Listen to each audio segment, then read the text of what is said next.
聖域の多い有人島、日本の沖縄県八重山諸島、アラガスク島、別名パナリ島。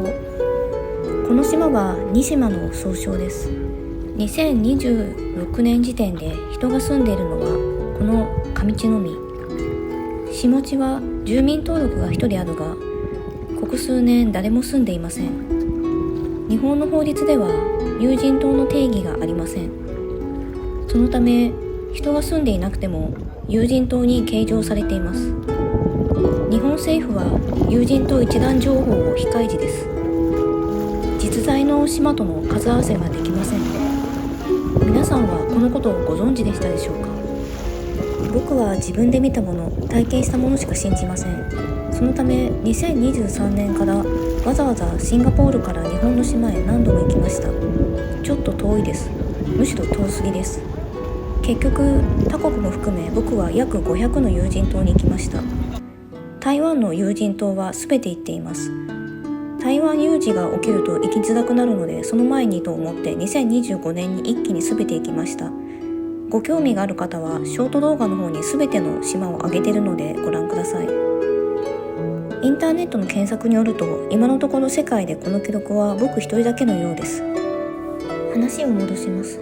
ここで住民票を残している理由、建物の所有権などの理由と無人島になるのを防ぐためなどだそうです。そしてこの2つの島への定期船はありません。島民の手配で他の島の定期船を臨時的に立ち寄る手配をしてもらう形です。この島の上陸は島の関係者かツアー参加者のみが可能です。僕は一人で参加しました。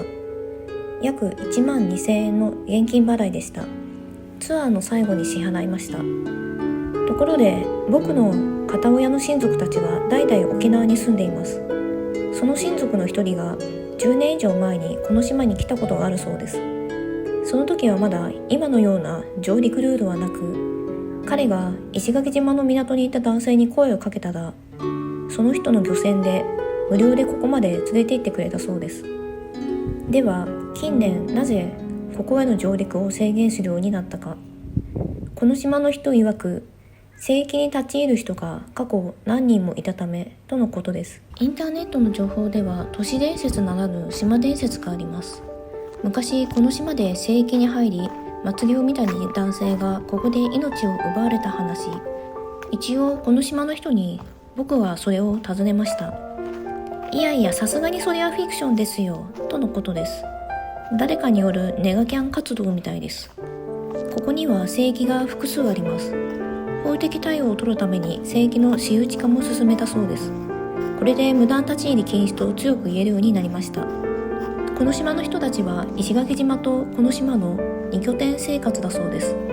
上陸ができるツアー会社は2つだけ。どちらの社長もこの島の人です。島民による自衛、疑わしき者は上陸させない。この島では事前に誓約書提出など会社と申し込み時期によって対応が複数あるようです。上陸目的の申告、撮影の事前承認必須。東京の青ヶ島でもそうですが、聖域の撮影を禁じる島民はいます。